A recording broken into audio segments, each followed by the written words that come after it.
आपको बहुत ही आसान तरीके से पैंट की कटिंग और स्टिचिंग करना बताऊंगी। तो इसके लिए हमने 2 मीटर फैब्रिक लिया है। सबसे पहले हमें इसे डबल में रखा है और चौड़ाई में कपड़ा को सबसे पहले फोल्ड कर लिया है। सबसे पहले हम फ्रंट पार्ट की कटिंग करेंगे। इसमें 2 इंच बेल्ट के लिए निशान लगाएंगे।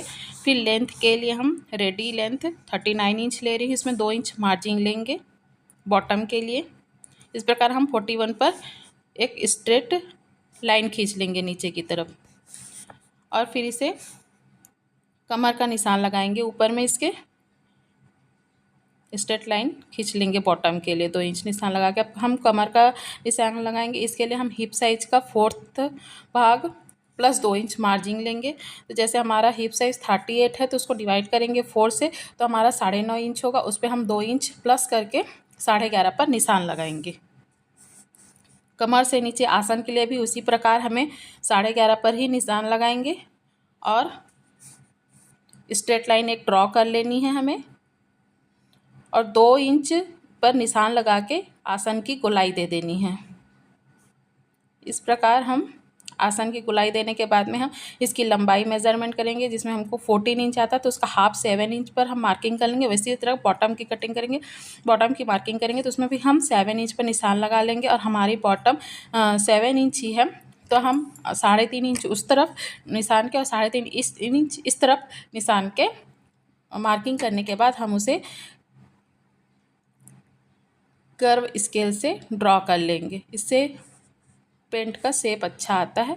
आपके पास अगर कर्व स्केल नहीं है तो आप सीधी स्केल से भी ड्रॉ करने के बाद उसे थोड़ा सा हल्का कर्व कर दीजिएगा। इस प्रकार हमारे फ्रंट की मार्किंग हो गई। अब हमें इसे कट कर लेंगे। कटिंग होने के बाद हम बैक पार्ट की कटिंग करेंगे।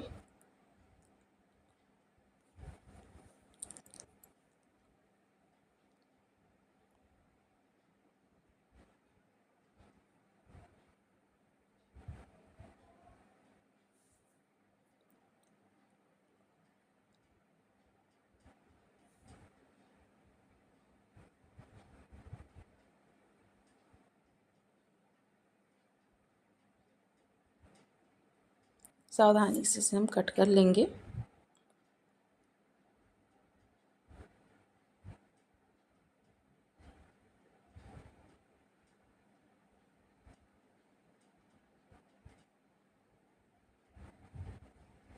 वैसे बैक पार्ट के लिए हमने कपड़ा फोल्ड किया है, उस पर हमें इसे रख देना है और देखना है कि 2 इंच कमर की साइड है, 2 इंच इसके आसन के साइड हमें कपड़ा मिलना चाहिए क्योंकि पैंट का बैक साइड थोड़ा बड़ा कटता है 2 इंच।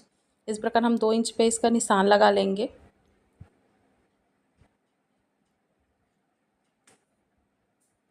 और आसन के साइड भी 2 इंच पर निशान लगा लेंगे और इसे ड्रॉ कर लेंगे अच्छे से। इस प्रकार हम 2 इंच पर निशान लगा के इसको ड्रॉ कर लिए हैं।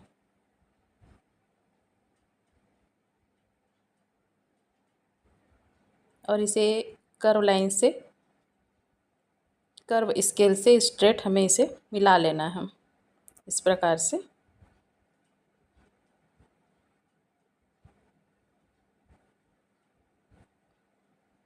अब इसकी हम कटिंग कर लेंगे।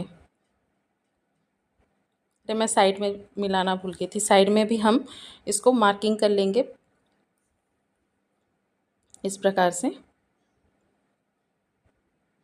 फिर ऊपर का कपड़ा हटाने के बाद हम इसे कटिंग कर लेंगे। इस प्रकार बैक की भी हमारी मार्किंग हो गई। अब इसे हम कटिंग करके निकाल लेंगे।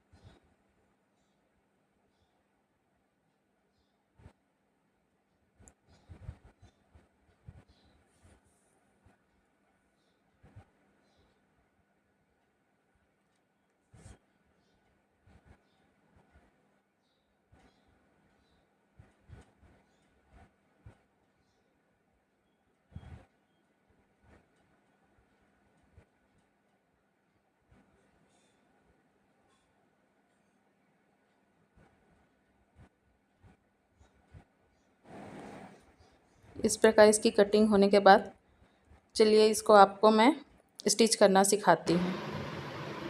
इस प्रकार हम सामने के आसन को सिलाई करके जोड़ लेंगे।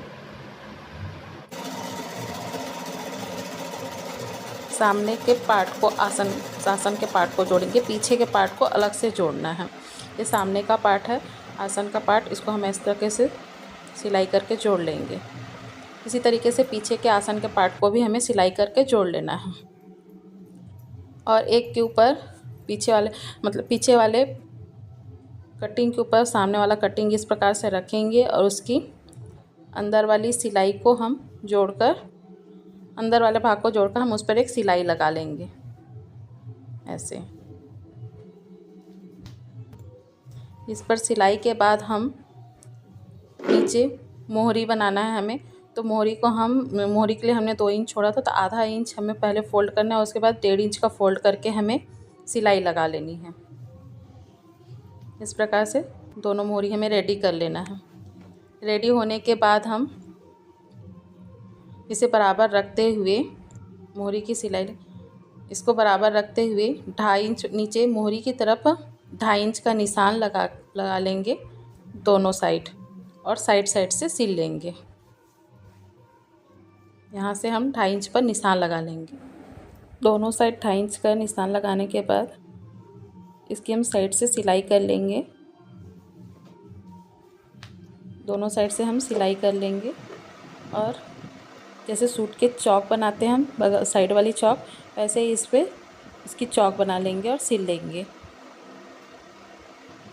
अब हमें कमर की पट्टी को फ़ोल्ड करना है, तो आधा इंच अंदर करके हम 1.5 इंच पर इसको मार्किंग करके फ़ोल्ड कर लेंगे, और इस पर लेस घुसाने के लिए 1 इंच हम जगह छोड़ देंगे, और लेस डालने के बाद हम इसे बीच से सिलाई कर देंगे।